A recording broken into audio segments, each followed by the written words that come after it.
Opening week, and the headline isn't a box score, it's a bust. Are Chauncey Billups and Terry Rozier going to jail? The King hasn't exactly walked away from this unscathed either. The NBA couldn't make it 3 days into the 2025-2026 season without the world crumbling around them. And no, Joel Embiid has not already re-injured himself. I mean, he is out with an injury, but that's the least of Adam Silver's problems right now. On Thursday, October 23rd, NBA fans awoke to the news that Toronto Raptors head coach Chauncey Billups and Miami Heat guard Terry Rozier had been arrested and charged in an illegal gambling operation tied to the Mafia. Imagine getting blown out by the Orlando Magic and then getting arrested before even leaving the Magic Kingdom. It was a shocking headline that transcended the sports world and had raised more questions than anyone had answers. Mere hours later, FBI Director Kash Patel held a press conference revealing that over 30 people had been arrested in 2 separate, but connected, investigations into illegal gambling operations. And Patel made it clear that this massive crackdown was still ongoing and encompassed many more teams than just Portland and Miami. They're going after some teams you probably aren't even aware of. Now, while I have no doubt that if the Portland Rangers exist, they're definitely up to some shady stuff. However, it's clear that the FBI was really outing the Charlotte Hornets, Los Angeles Lakers, Toronto Raptors, and Portland Trailblazers. As for the specifics, the FBI did not provide great detail on anyone's illicit activities except Billups and Rozier. Billups' allegations had nothing to do with NBA games, which is a massive shock given the Trailblazers' performance over the past few seasons. Even former players saw the headlines and assumed these allegations were related to team decisions. Hassan Whiteside put 2 and 2 together and figured Chauncey's Mafia ties were the reason Whiteside wasn't extended after arguably the best season of his career. But rather than throwing games, Billups was charged with an entirely different gambling crime. According to the FBI, Billups' celebrity status, along with high-profile NBA friends like Damon Jones, was allegedly used by organized crime groups to lure unsuspecting players into high-stakes, rigged, private poker games. Players were enticed by the chance to play cards with a famous former NBA player and current head coach, and were unaware that rigged shuffling machines were actually relaying information about what cards were going to be dealt to members of the crime group in the game. The tables they were playing on had X-ray machines built into them to read cards, and special glasses were worn by those inside the scheme that identified pre-marked cards. Let the chips fall where they may. You know that about me by now, quick.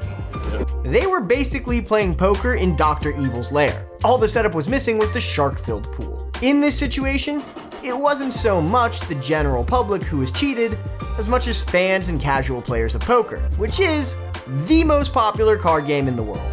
And while the risks of playing in a high-stakes private game outside a licensed and regulated facility have always been known to experienced players, even well-known poker pros were openly raising red flags about Chauncey's poker games for years. Terry Rozier's situation, while still gambling related, is a totally different and frankly far more concerning beast. According to the FBI's allegations, their spider senses started tingling in March of 2023, after the Charlotte Hornets game against the New Orleans Pelicans. Don't remember it? I'm not surprised.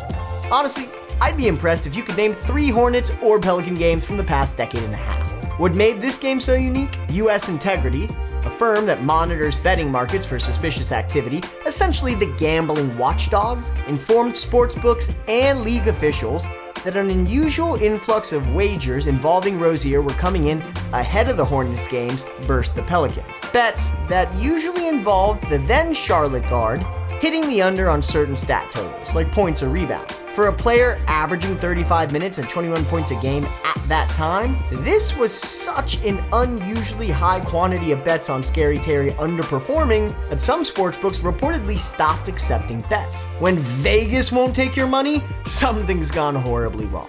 And 10 minutes into the game, after dropping 5 points and collecting 4 rebounds, Terry left, citing a foot injury. With all of Terry's unders hitting due to injury, and sportsbooks now having a massive payout, an investigation was launched. And as FBI Director Patel explained, Rozier colluded with organized crime to place fraudulent bets he would ensure hit, to the tune of millions by rigging the NBA's integrity.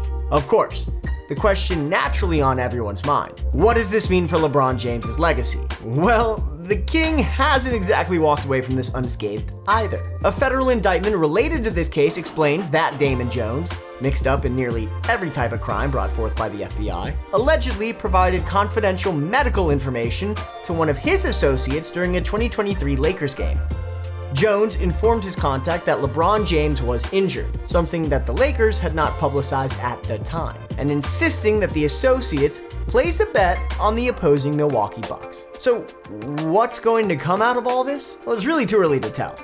Obviously, the most predictable outcome for all parties involved includes excommunication from the basketball world and a stint behind bars. But if we're being honest, there's still a chance that Terry Rozier gets off. After all, his attorney has a rock-solid defense. Your Honor, my client wasn't throwing games, he's just certified cheeks. There are still a lot of questions that remain unanswered. How deep does the corruption go? How long has it been going on? Who else did Gilbert Arenas snitch on? At the end of the day, this whole story sucks. That's all there really is to say about it. It sucks that the NBA legends turned out to be criminal lowlifes. It sucks that the integrity of the NBA, or any professional sport for that matter, has been shattered. And it sucks that, for better or worse, sportsbooks' influence over sport isn't going away anytime soon. It's only getting deeper entrenched into the professional leagues and their governing bodies.